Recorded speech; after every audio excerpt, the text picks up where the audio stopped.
देखिए बेवखारी, हम लोग यहाँ कोने खुशहाली में आयन है और हम लोग के लड़का के उपलक्ष्य में आए हैं, मूड़न है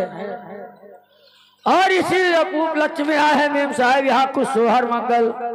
सुनाइए, उसके बाद चाहे जो होगा। अरे रतिया भय नंदिला